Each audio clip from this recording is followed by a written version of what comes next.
I haven't always enjoyed being sober as much as you see me enjoying it today on my YouTube videos. This was especially true when I first quit consuming nicotine, THC, energy drinks, and adult media content, substances that our programs now help people quit. If you like today's video, you can learn more about that in the pinned comment or the video description.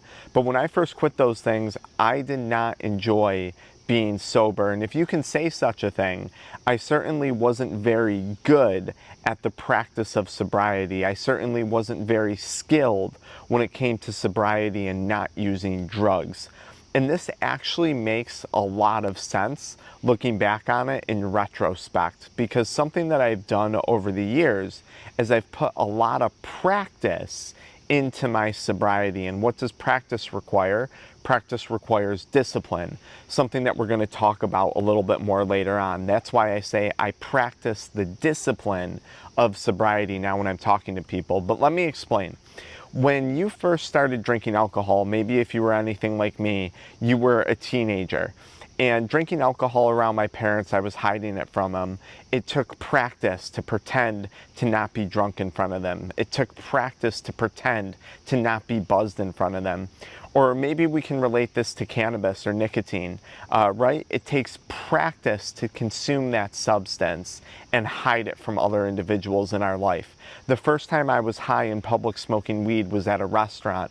It took practice going out high in public and not appearing to be high when I would go out to eat with my friends or when I would go out to a social situation stoned. It took practice, right? So I was actively practicing consuming drugs, consuming substances, and integrating that into my day-to-day life. And when I first started, I wasn't very good at it, right? The first times I was drunk around my parents, I got caught being drunk. The first times I was stoned, people called me out on it. But then with a little bit of practice, I got better at it, and then you really couldn't tell whether I was stoned or drunk. You really couldn't tell the difference in my day-to-day life because I practiced and I became good at it.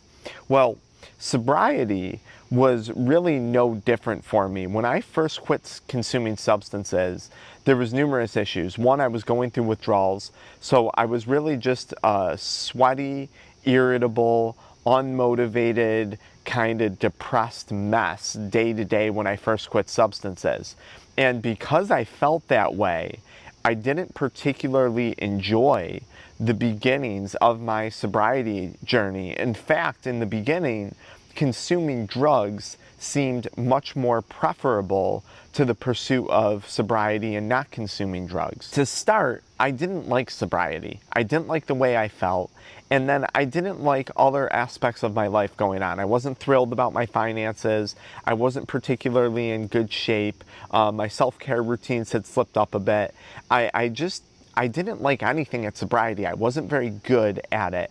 And I didn't know how to go on a date sober. I didn't know how to talk to a girl sober, right, without alcohol. I didn't know how to go to sleep at night without smoking weed. I didn't know how to decompress after work without getting high and watching adult media content. I didn't know how to drive in my car without a dip of tobacco or hitting my vape for any distance beyond a 5-minute car ride. I didn't know how to do these things sober. And what I realized after quitting drugs was that it was going to take practice. So I had to go on several dates sober, without alcohol, without being high, before I got good at it. I had to practice driving around in my car, not vaping nicotine, not consuming dip tobacco. I had to practice going out to dinner with my friends and ordering a seltzer water versus ordering a beer. And the first few times, or a martini, the first few times I did this over and over again, I wasn't good at it. Like, I'd be at the social event with my friends not drinking alcohol, and I was miserable. I'd be on the date with the attractive girl, and I was awkward. I couldn't speak. I didn't know what I was saying. I had brain fog. It took practice driving around in my car, not chewing tobacco or vaping nicotine or drinking a Monster energy drink. It took practice getting used to not doing those things, driving around in my car. It is a skill. Sobriety is a skill. And the only way to develop a skill is to practice that skill again and again and again. Now, the reality of practice is that it requires discipline. And despite having an addiction, I knew that I was capable of discipline because I had exercised that in other areas of my life. I wasn't in the worst shape of the world, like I wasn't in decent shape given my drug consumption, right? Fitness and nutrition was still somewhat important to me. So I exercised discipline there. I had built at that time in my life, I had started my first business from scratch, my chiropractic business. I now have 3 or 4 different businesses that we operate under, but I had discipline enough to start that, to get through the first few years of that, despite addiction, despite substance use. So I had exercised discipline in other areas of my life. So I knew I was capable of it. Now I had to exercise that discipline in the practice of sobriety and repeating that over and over and over again. And the reality about discipline is this: people think it's so hard. And I personally believe that living a life lacking discipline is much, much harder, because then you're not in control of anything.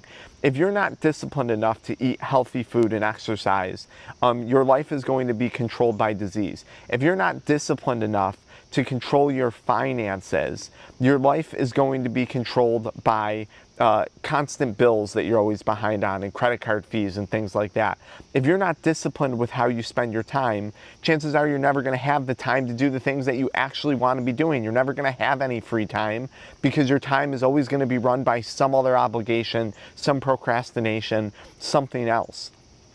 So if you don't exercise discipline, ultimately you're never in control. But it's through discipline that we take control of our lives and that we actually get to experience freedom.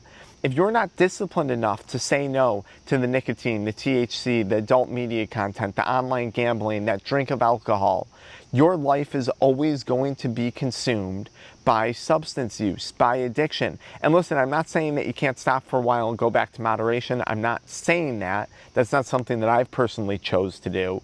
But what I'm saying is, when you're compulsively consuming these substances and displaying a lack of discipline in your decision to consume these substances have the ability to completely control every aspect of your life. Your finances, your physical health, your relationships, your business.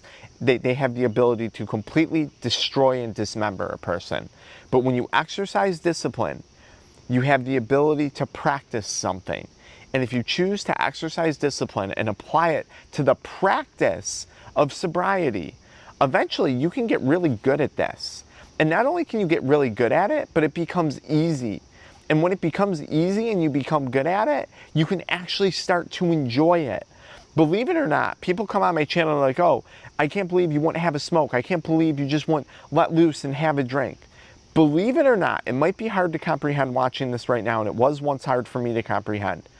I enjoy being sober. I enjoy not being hungover. I enjoy not worrying about when I'm going to hit my vape again. I enjoy being able to go to sleep without relying on weed to knock me unconscious.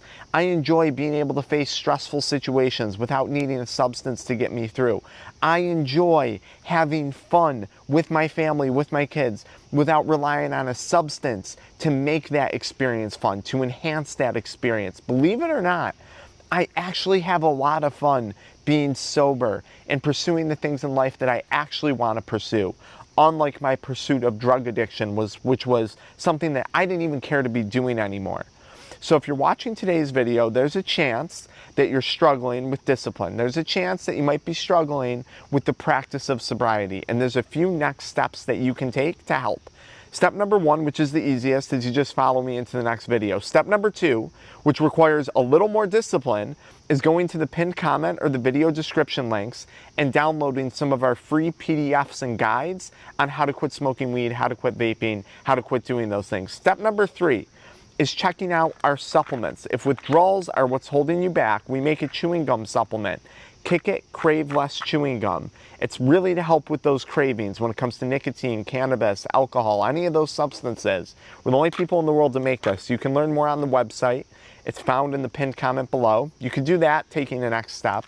Or if you really need help, check out our AddictionMindset group coaching programs or our one-on-one coaching programs. If you like group settings and you need some ongoing accountability, maybe that's for you. If you want complete privacy and you really need a tailored plan on what it is you should do next to practice the discipline of sobriety better than you are right now, consider booking a one-on-one session with us. All that information is found in the pinned comment of the video description. Do one of those things, because remember, doing nothing after identifying that you have a problem, that in and of itself is a lack of discipline. And we're trying to fix that, right? We're trying to improve on that. Good luck until next time.